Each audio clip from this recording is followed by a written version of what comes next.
அழகு இருக்கிற இடத்துல தானே ஆபத்து இருக்குன்னு சொல்லுவாங்க.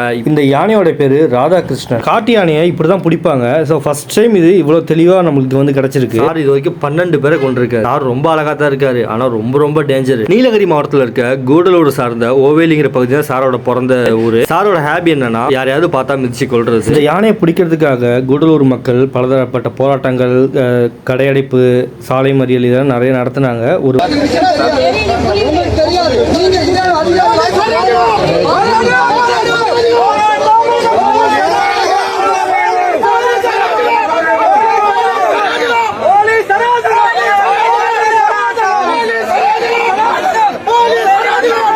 இறந்தவர் வந்து எங்கள் அப்பாவோட மாமா பையன் தான்.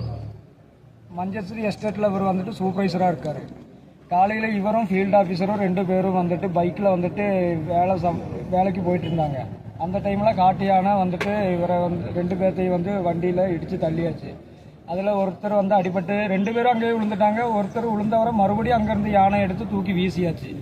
அப்போ கூட அடிபட்டவர் வந்துட்டு பக்கத்தில் ஜாஃபருக்கு அண்ணனுக்கு ஃபோன் பண்ணி சொன்னப்போ வண்டி எடுத்துகிட்டு அர்ஜென்ட்டாக போயிட்டு வண்டி நேற்று இந்த யானையை பிடிச்சிட்டாங்க. இப்போ இந்த யானையை பிடிச்சி கூடலூர் பக்கத்தில் இருக்க முதுமலை தெப்பக்காடு யானைகள் முகாமில் வந்து இந்த யானையை வந்து இதுக்கான தயாரிக்கப்பட்ட பிரத்யேக கூண்டில் அடைச்சி வச்சுருக்காங்க.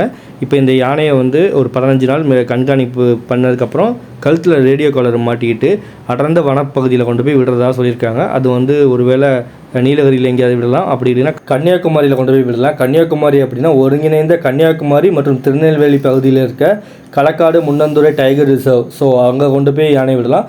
ஆல்ரெடி அந்த காட்டில் வந்து அரிசி கொம்பன் அப்புறம் வந்து புல்லட் அப்படிங்கிற 2 யானை வந்து விட்டுருக்காங்க. ஸோ இப்போ நீங்கள் பார்த்துட்டு இருக்க ஃபுட்டேஜ் தான் வந்து அந்த யானையை வந்து மயக்க ஊசி போட்டு கும்கி யானை உதவியோட துறை வந்து இதை பார்க்கும்போது உண்மையாலுமே ரொம்ப கஷ்டமாக தான் இருக்குது. ஏன்னா இது வந்து அவன் பிறந்த இடம், அவன் பிறந்து வளர்ந்து இங்கே தான் சுற்றி தெரிஞ்சுக்கிட்டு இருக்கான். ஆனால் இருந்தாலும் அவனோட சேஃப்டியும் முக்கியம், அதே சமயம் மனிதர்களையும் தாக்காமல் இருக்கணும்ல. ஸோ அதனால தான் வேறு வழி இல்லாமல் தான் அவனை இங்கேருந்து வேறு இடத்துக்கு கொண்டு போய் விடுறாங்க.